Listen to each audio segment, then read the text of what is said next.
You ask Tiger to solve. This deals with linear equations with one unknown. The final result is x equals 16 over 17. Let's solve it step by step.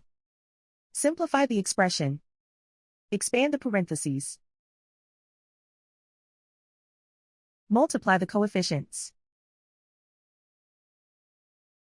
Simplify the arithmetic. Expand the parentheses.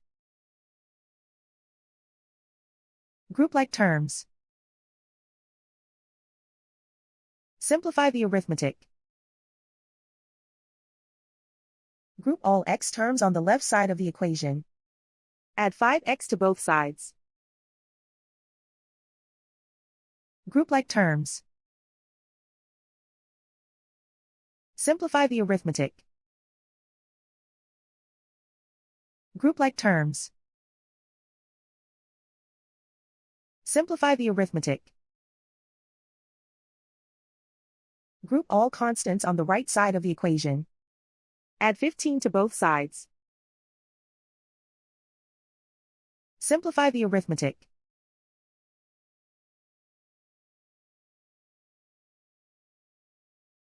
Isolate the x. Divide both sides by 17. Simplify the fraction. And so the final result is x equals 16 over 17.